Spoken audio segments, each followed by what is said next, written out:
Black spaces are important to me because those are spaces where we can just be ourselves.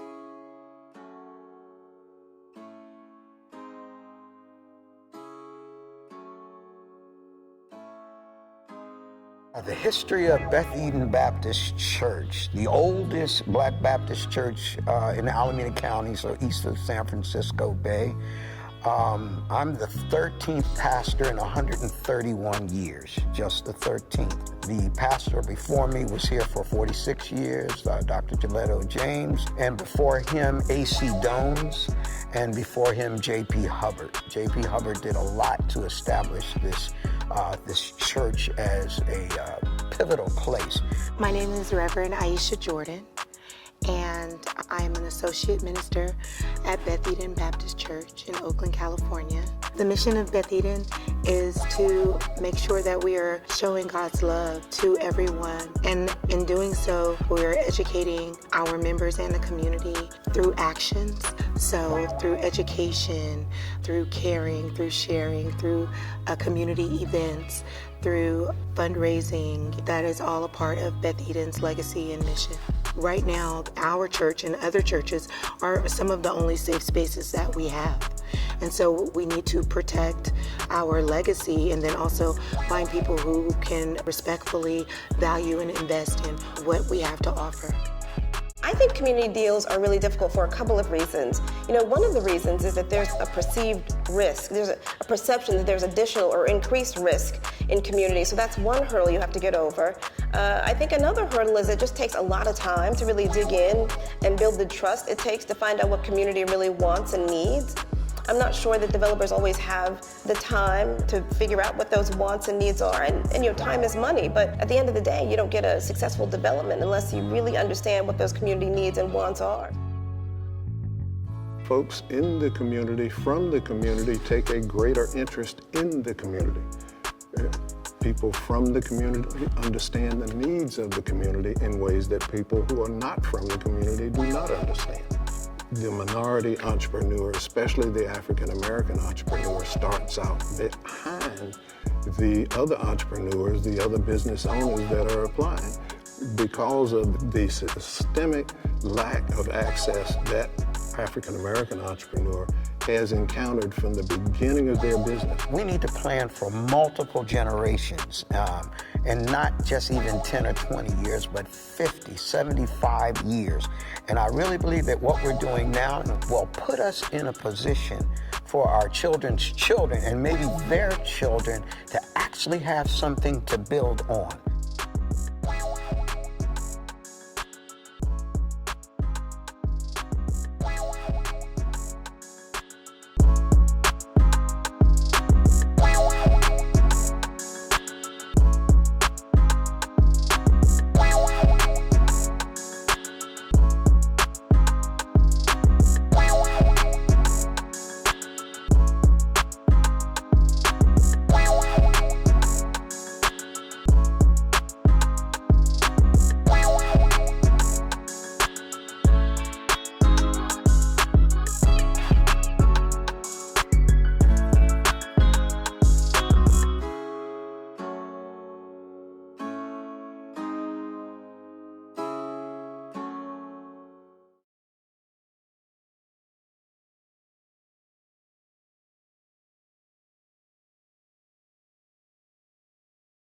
Good morning.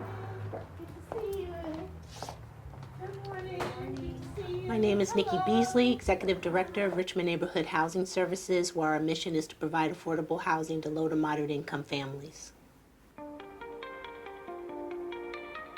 Being new to housing, entering this field in 2016, it became very evident to me, in my mindset, maybe not all will agree, that the affordable housing model really has been modeled to chase the developer fee and not really address the need of the community in which it's looking to serve. So in order to make a true transition, we need to dismantle that, and that we really look at the individuals that we are building for. They're not units, they're people.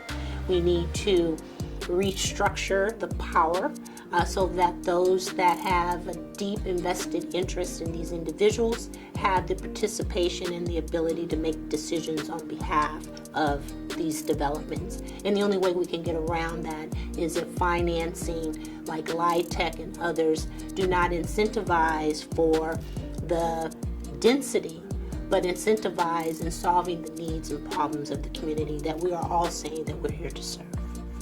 RNHS has leveraged small sites to incubate opportunities for small businesses, nonprofits, and emerging developers by lifting up the need that these spaces need to be recognized in the housing conversation.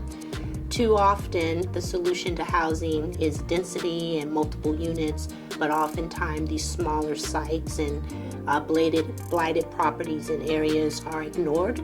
So our organization has really spent time of bringing that conversation to the table of housing, and it has allowed us to start development for our Filbert West Oakland project that is in Oakland. It is a 10-unit single-family home project with ADUs attached, providing ownership opportunities for first-time home buyers. And that has also allowed us to develop our Emerging Developers Program, really my brainchild. When we acquired Filbert, it became clear how much I didn't know. So we've created a program to assist those that do have interest in development, and we feel that these infill spaces are a great way for small developers to get started, as well as to address the needs in neighborhoods and communities.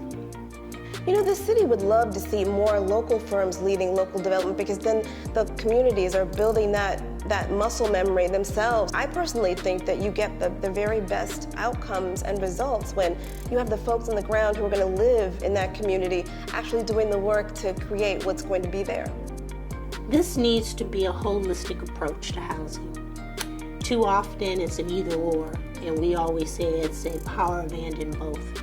That there's not one solution to solve the many needs of this really dynamic issue.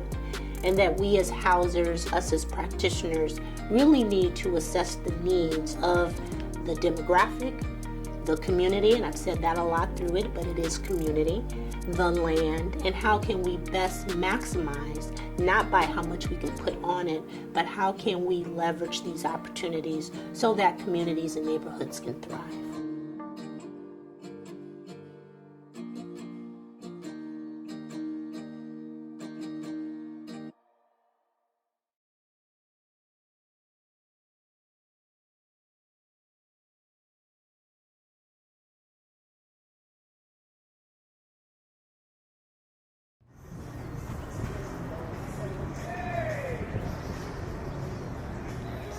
I'm Kyle Rollins, and I'm the principal of Big Oakland.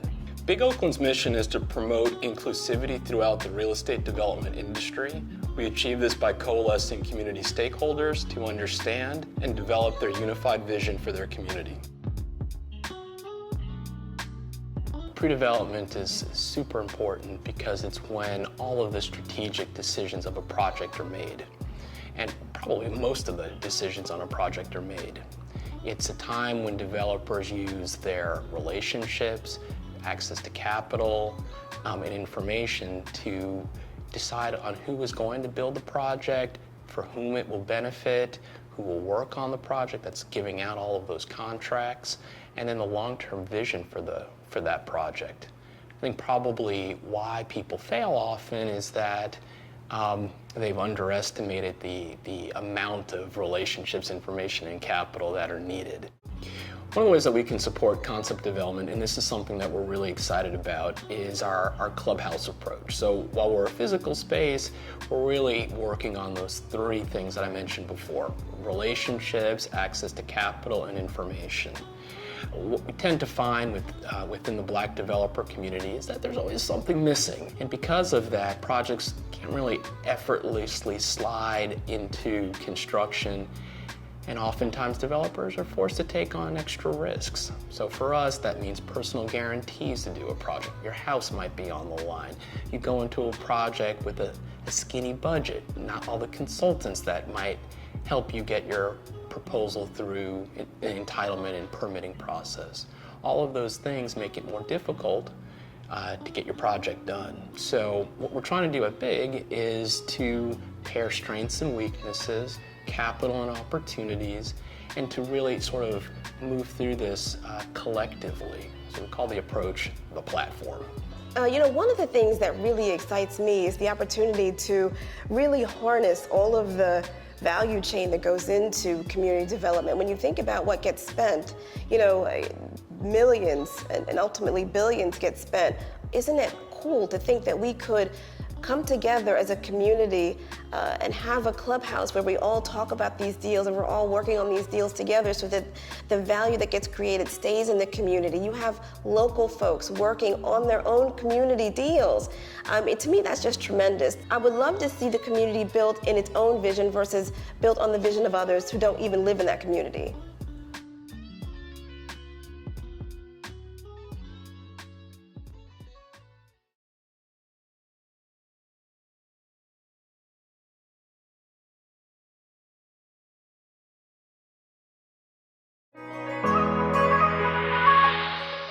My name is Trevor Parham, and I'm the founder and CEO of Oakstop. We are a social enterprise that uses commercial real estate as a platform for economic development. Oakstop's recipe for ownership combines community buy-in with financial viability and a proven track record for managing and activating commercial real estate.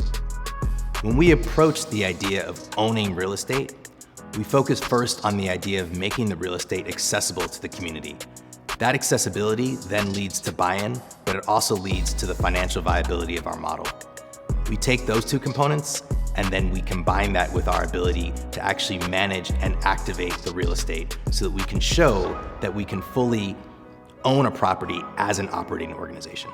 I see local developers monetizing the land by, working together with community to develop what the community wants and needs. And then once you've got a vision, using the tools that government has, whether that be opportunity zones or new market tax credits, CDBG, HUD funds, to then execute and make those things happen.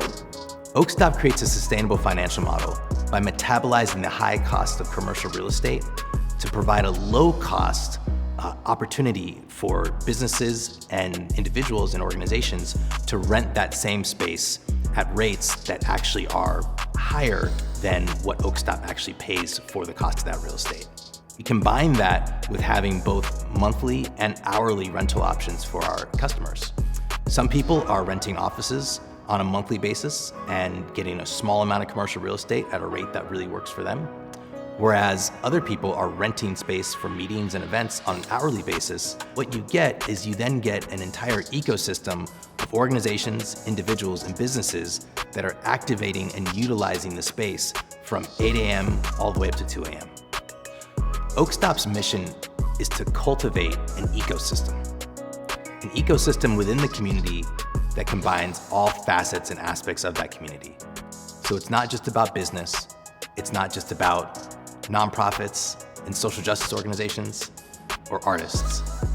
It's about taking all facets and aspects of the community and bringing them together into one space where they can work together, benefit each other, and then actually create a beautiful and vibrant place. And it's that place that provides the resilience for the community such that it can continue to grow and benefit itself into the future. And this is a model that can exist not just in Oakland, but all across the country.